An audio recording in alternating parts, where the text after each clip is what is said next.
Alright, well, Shalom, Shalom. First and foremost, all your praise, honor, glory to Yahweh, Hashem, Yahweh Shai, Bahashem, Mekrak, and double honors to the elders, man. Sing honors to the apostles, preaching, teaching. Yeah, this word of truth and with sincerity as always, God. Anyway, man, I'm gonna get into this lesson here, going into this here,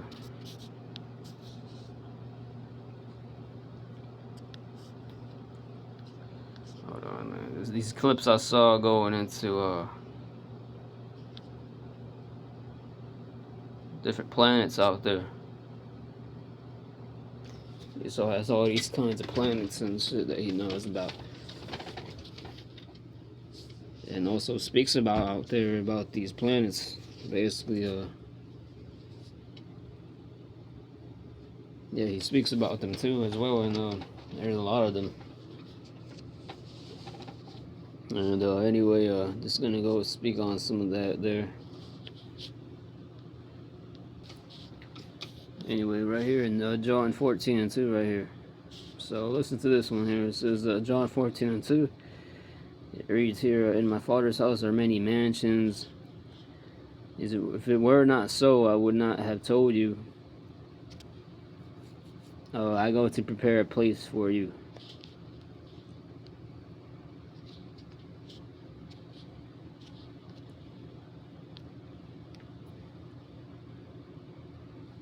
Yeah, so there's many mansions, and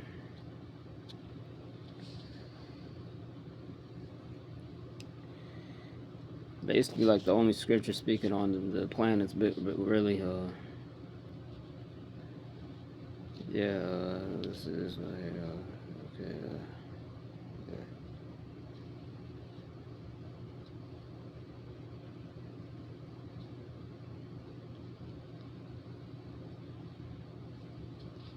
In a universe of perfect spheres, this planet is an anomaly. It is designated WASP 12b. Because it orbits so close to its star, immense tidal forces have grabbed it and stretched it into the shape of an egg. But the distortion is just the beginning of the end. The star is parasitic. It is physically stripping the planet's atmosphere away. A stream of superheated gas, 6 billion tons every single second, is being siphoned off the surface and devoured by the star. It is a pitch-black world, trapping 94% of all light that hits it, effectively invisible as it dies. In 10 million years, this world will be completely consumed. It is a planet caught in a death spiral from which there is no escape. Astronomers just found a planet that acts like a giant cosmic mirror. It is called LTT 9779b, and it is the most reflective object in the known universe. Most planets absorb light. Earth reflects only 30%, but this world reflects 80% of everything that hits it, making it shinier than Venus. The paradox is that this planet shouldn't exist at all. It sits in the Neptune Desert, a zone so close to its star that the heat should have stripped away its atmosphere and left a dead rock. Temperatures here reach 3,000 degrees Fahrenheit, but instead of burning, the planet built a shield. The data reveals its atmosphere is saturated with titanium and silicate. It is literally covered in metallic clouds that reflect the star's fury back into space, allowing it to survive in a place where physics says it should be dead. What else is hiding in the fire? Leave a comment. Astronomers have discovered a structure so massive it violates the known laws of cosmology. It is called the Big Ring. It is a colossal superstructure made of thousands of galaxies, spanning 1.3 billion light-years in diameter. To put that scale in perspective, the Andromeda Galaxy is our distant neighbor, 2.5 million light-years away. This ring is 500 times wider than the entire gap between us and them. The problem? The current laws of cosmology say matter should be spread evenly, prohibiting structures this large. But here is the twist. This ring was found by the same student, Alexia Lopez, who found the Giant Arc, another impossible structure. And the data revealed prohibiting structures this large. But here is the twist. This ring was found by the same student, Alexia Lopez, who found... Alexia Lopez. It's no coincidence that she's a Jake. It's no coincidence that she was a Jake there that found that their planet there. Oh my fucking god. And they're gonna make no noises back there again, once again. Awesome, bro.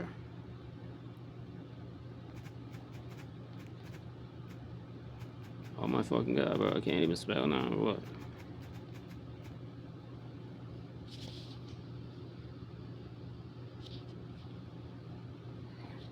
Yeah, this cosmologist here. It's no coincidence that she was a fucking Jake there. Obviously there, right? And so if you got a problem with me cussing, just click off the video, watch another video, watch Bars Bunny or something like that, bro. Okay? I don't give a fuck if you got an issue with me cussing or whatever, bro. Like, it's all your problem, not mine. Anyway, this was a Jake right here. Obviously, as you can see clearly, if you have eyes, that's a Jake, an Israelite bitch. So right there. Anyway, moving on down here. Cosmologist Alexia Lopez reported January 6 at meeting of the American Astronomical Society if real the structure could pose a problem for the cosmological principle, which holds that the universe looks the same in all directions on large scales. Yeah, so she found that out there, basically, buddy, and yeah, going back to it, buddy. Found the giant arc, another impossible structure, and the data reveals they are neighbors. Two physics-breaking giants sitting right next to each other in the deep universe. The standard model is failing. NASA sent a balloon to the edge of space to listen to the silence, but instead, they heard a scream. It is called the Space Roar. In 2006, the Arcade 2 mission launched a radiometer to measure the heat of the oldest stars in the universe. They expected a faint, quiet hum, but the data came back 6 times louder than predicted. This wasn't just background noise. It was a booming radio signal coming from everywhere at once. To produce a signal this loud, there would need to be hundreds of radio galaxies packed into every single pixel of the sky. But when we look with Hubble, the space is empty. The math doesn't add up. Something massive, invisible, and everywhere is blasting radio waves at our galaxy. And nearly 2 decades later, we still have no idea who or what is making the noise.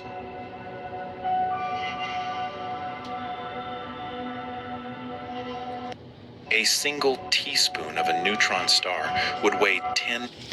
Yeah, so that one was interesting in the last one there. They said that there was a bunch of noise they heard in space, actually. Come to find out, there's noise in space.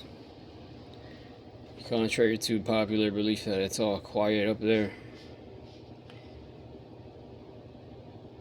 So, just goes to show you, bro, there's a lot of things out there in the space that we really wouldn't know about, that the Lord has up there. So I mean, because Esau hasn't even discovered most of this earth here in itself, so how much less of the space, right? You can guess. So this precedes me to Genesis chapter 1, verse 6. And God said, Yahweh, Ba'ashem said, let there be a vault between the waters.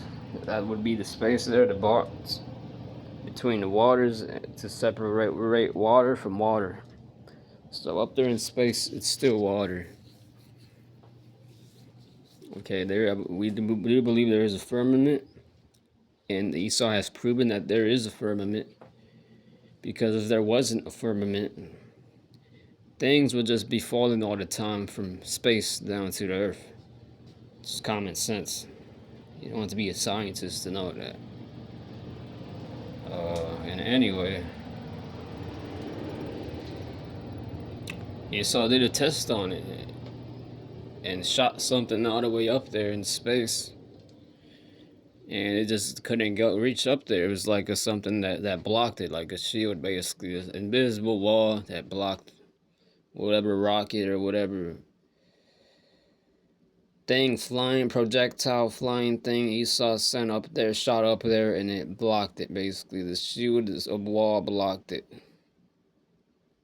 Okay, so that just shows you right there that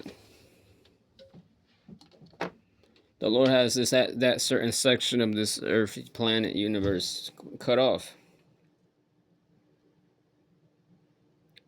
And so basically in space up there, there's water too.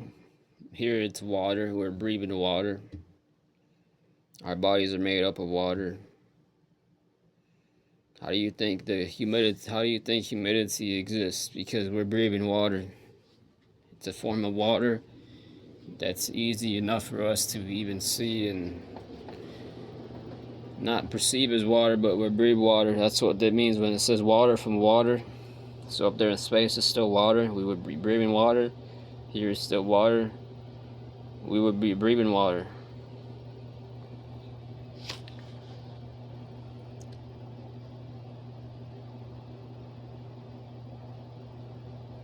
Seven. So Yahweh made the vault and separated the water under the vault from the water above it, and it was so. God called this vault sky. Sky goes up to higher skies. Will eventually get space where the many mansions are. And there was evening, and there was morning the second day. Okay, come on. And this is Revelation 2:10.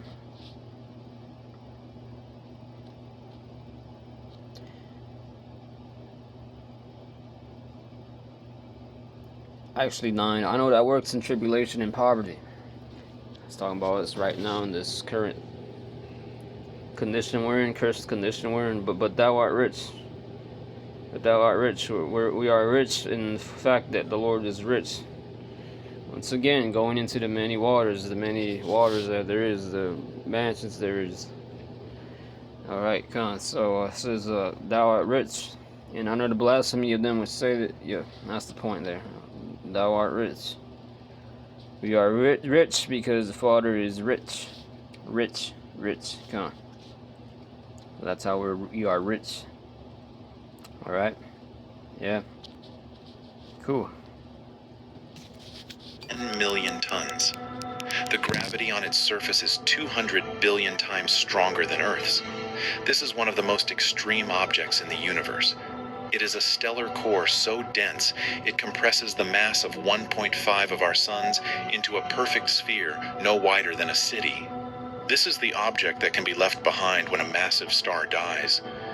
Because all that mass is compressed so tightly, these celestial giants can spin at incredible speeds. Astronomers have clocked them spinning 600 times per second. This rapid spin can blast beams of radiation appearing as a cosmic lighthouse.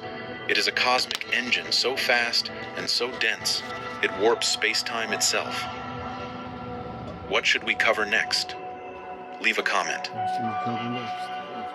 They call it the Eye of God. It is located in the constellation Aquarius, watching us from 650 light years away. But this is not a god. It is a ghost. You are looking at the Helix Nebula. This is the magnificent final stage of a star just like our sun. That tiny pupil in the center is the star's core, a white dwarf burning at 100,000 degrees. Look closely at the iris. Those strands are cometary knots, dense clouds of gas larger than our entire solar system. It is a portrait of cosmic scale, but what makes this image truly haunting is that it is a mirror. In 5 billion years, our sun will cast off its outer layers and create a structure exactly like this. When you look at the Eye of God, you aren't looking at aliens. You are looking at the future of our own solar system. Imagine a year that lasts almost 1 million Earth years. This is 2 Mass J2126. It is the loneliest planet we have ever found. It is a super Jupiter, a colossal world 13 times more massive than the largest planet in our solar system. It orbits its star at a distance of 1 trillion kilometers. That is 7,000 times further than Earth is from the sun. The gap is so vast that light from its parent star takes a full month to reach the surface, compared to just 8 minutes here on Earth. From the top of the clouds looking up, you wouldn't even know which star was yours. It would look like just another faint dot in the freezing dark. It has orbited in silence for millions of years, a widow walking through the void, tethered to a ghost it can barely see, a frozen monument to the fact that in the deep universe, you are truly on your own. Light from its parent star takes a full month to reach the surface, compared to just 8 minutes here on Earth. From the top of the cloud, 1,000 times further than Earth is from the sun. The gap is so vast. 6. It is the loneliest planet we have ever found. It is a super Jupiter, a colossal world 13 times more massive than the largest planet in our solar system. It orbits its star at a distance of 1 trillion kilometers. That is 7,000 times further than Earth is from the sun. The gap is so vast that light from its parent star takes a full month to reach the surface, compared to just 8 minutes here on Earth. From the top of the clouds looking up, you wouldn't even know which star was yours. It would look like just another faint dot in the freezing dark. It has orbited in silence for millions of years, a widow walking through the void, tethered to a ghost it can barely see, a frozen monument to the fact that in the deep universe, you are truly on your own. So that's some clips there going into that. The James Webb Telescope might have just found the biggest discovery in human history. This is K2-18b, a massive Hycean world covered in a global ocean 124 light-years away. When NASA analyzed its atmosphere, they found methane and carbon dioxide, nothing out of the ordinary. But then, a faint signal of a molecule called dimethyl sulfide, DMS. On Earth, DMS is only produced by life, specifically by plankton in the ocean. If the signal is real, the ocean of K2-18b is alive, but the signal is weak. It could be noise. It could be a mistake. We are standing on the edge of the answer, staring into the fog. So there's some videos for you there going into that to show you that, bro. So that's good enough for you.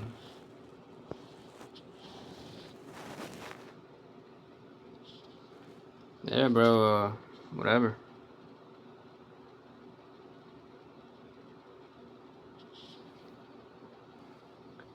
Psalm 8 and verse 3-5. When I consider your heavens, the work of your hands, the moon and the stars, which you have set in place. Oh, there you are right there. Going into the planets. Right, the planets.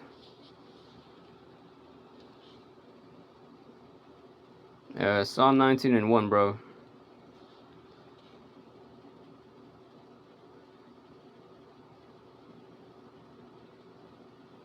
Yeah, so whatever, bro. You don't like me, you got an issue with me, just don't watch my videos, bro. Anyway, it's Psalm 19 and 1.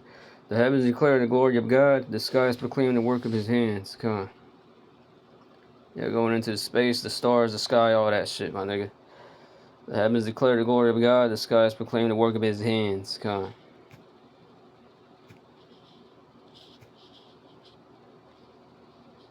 So anyway, this is Isaiah 40, verse 22 for your ass. He sits enthroned above the circle of the earth, and its people are like grasshoppers. He stretches out the heavens like a canopy, and spreads them out like a tent to live in. Yeah, and the elect is going to be living there on that one, those planets there. So yeah, whether you like it or not. And yeah, that's the scripture there. The verse there to go there with that. Anyway, Isaiah 40 and 22 again. He sits enthroned above the circle of the earth, and its people are like grasshoppers. He stretches out the heavens like a canopy, and spreads them out like a tent to live in. Yeah. I'll read it again. Isaiah 40 and 22. He sits enthroned above the circles of the earth, and its people are like grasshoppers. Yeah, so we're like grasshoppers compared to the universe, the planet. How vast the universe, the planet is, and stuff of that sort there, yeah. He stretches out the heavens like a canopy, and spreads them out like a tent to live in. Yeah. Stretches out the heavens like a canopy and spreads out them out like a tent to live in. Yeah, and that's the elect. The Israelites are gonna live in there, live in that. Yeah, there. Yeah.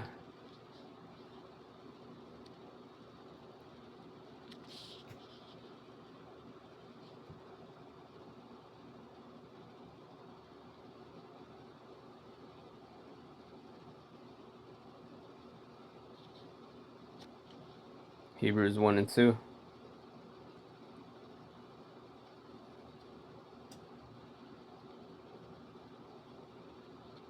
Hebrews 1 and 2. Hebrews 1 and 2 in the KJV. Hath in these last days spoken to us by his Son, whom he hath appointed heir of all things, by whom he also made the worlds. Where in the NIV it says, and through whom he made the universe.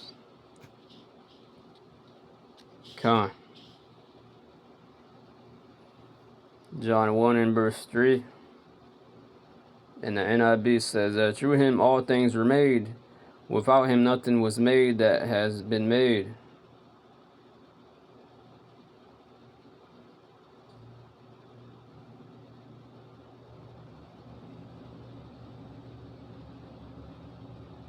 Through him all things were made. Without him nothing was made that has been made. Yeah.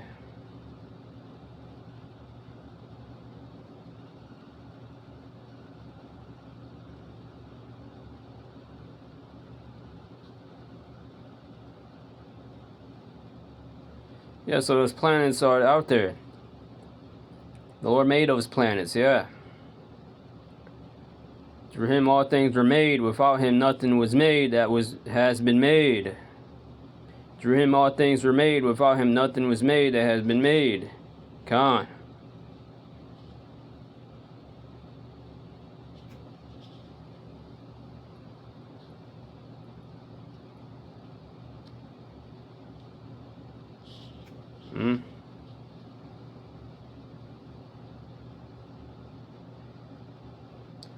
Yeah, passages in Hebrews 1 to 12, 1 verse 12, I mean, and John 1 3 speak on worlds and mansions in the heavens. In Revelation 22 16, right here.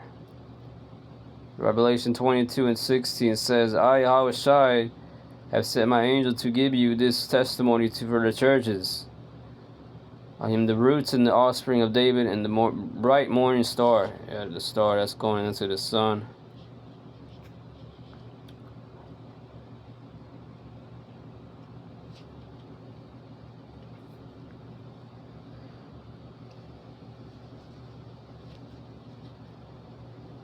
Amos 9 and 6, he builds his lofty place in the heavens and sets its foundation on the earth.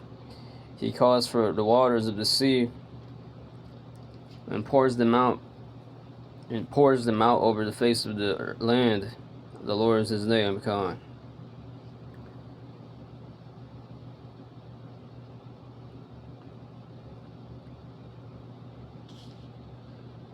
Yeah, he builds his lofty palace in the heavens. That's going into the mansions, the heavens, the space, the universe, the galaxies. Yeah. Anyway, 2 Peter 3 and 13. Get that one here. 2 Peter 3 and 13. But in keeping with his promise, we are looking forward to a new heaven and a new earth, where righteousness dwells. Yup. It's gonna be me and brothers that make it. Me if I make it. So I believe I will make it. Anyway, and this is 2 Peter 3 and 13. But in keeping with his promise, we are looking forward to a new heaven. A new heaven, I can go into new spaces and a new earth, new earths, new spaces. Where righteousness dwells. Yup, con.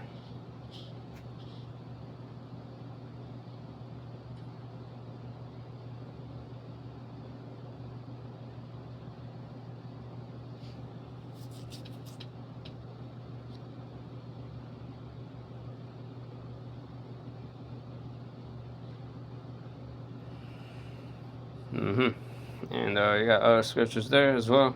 Job 26 and 7 right here.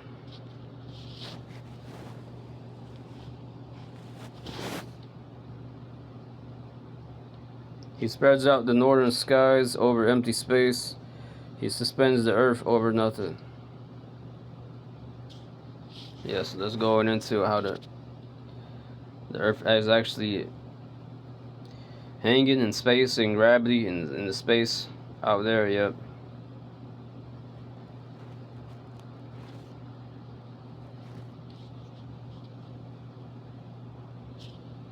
So going into that, because there's some people that don't believe that.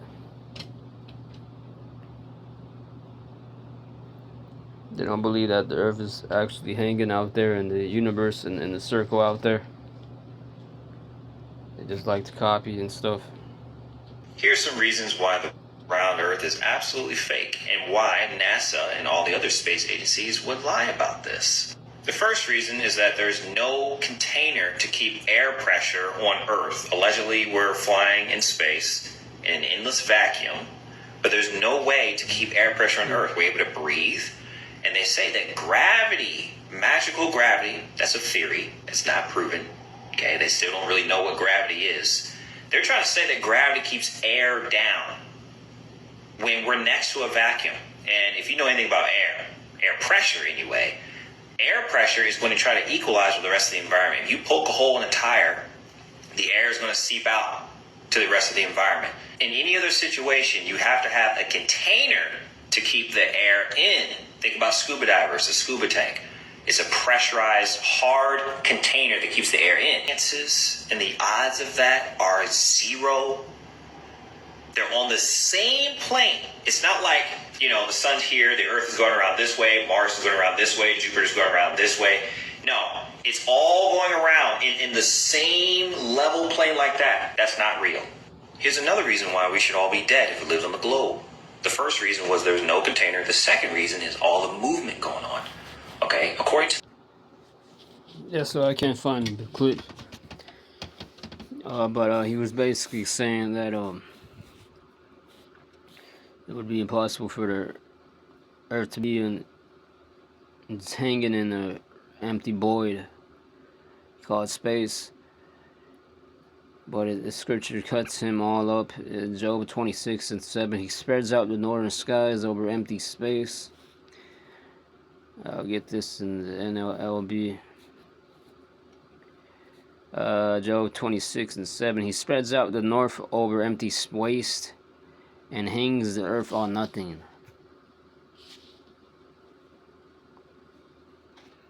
Yeah, so there it is right there. Don't have to get too angry or serious about it, because it's just his lot, whatever. In the GNT, Job 26:7, God stretched out the northern sky and hung the earth in empty space. Yep, come. So there, that one is there. Yep, there, con.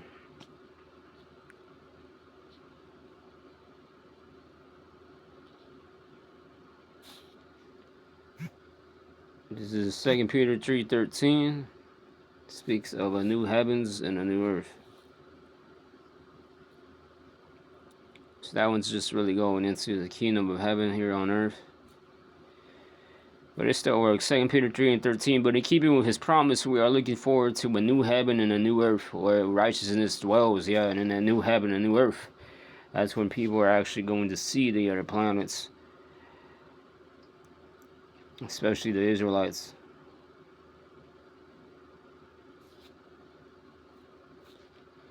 Judges 5:20. In the Song of Deborah, it says, they fought from heaven, the stars in their courses fought against Sisera.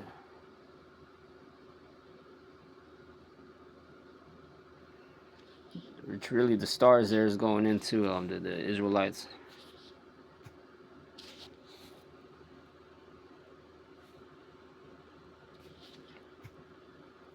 The Israelites, yeah.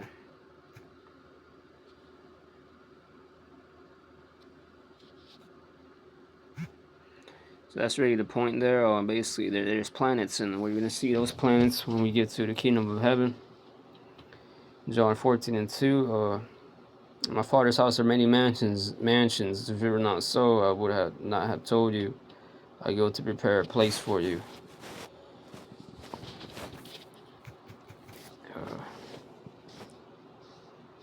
kidding me? Can't put it down or what?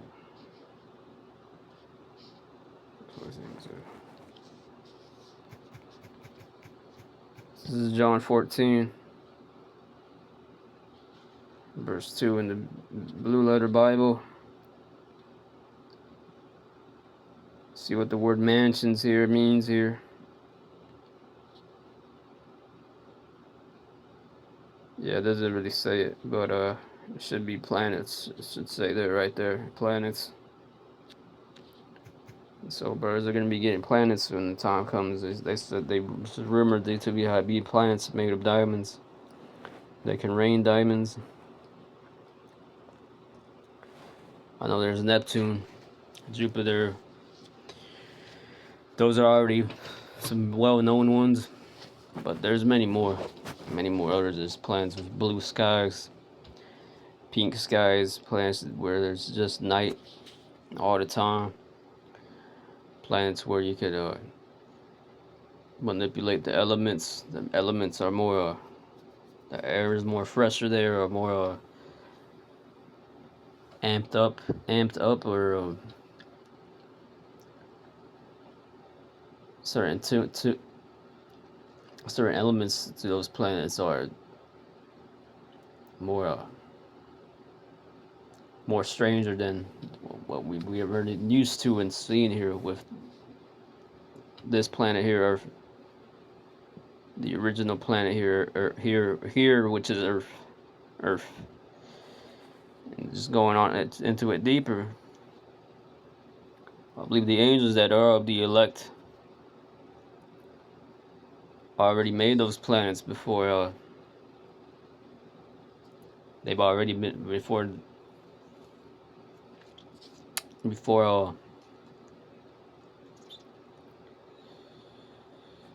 most of what was made on, or before most of people on Earth were brought to Earth. Basically, most of those planets were made before people were brought on Earth to live on Earth, and created on Earth, before the animals were put on Earth. Just speculation there. But yeah, I don't believe that the Lord has to make new planets. I believe those planets were already there, are already there. It's not like he's gonna have to make new planets. I don't believe that, because that would show that the Lord is, technically speaking, weak. That would be a weak ass power there, because you're gonna have to make new planets. You didn't make those planets already. Anyway, that's the point of the video lesson. Hopefully you liked it and were edified on it. Shalom and Bar.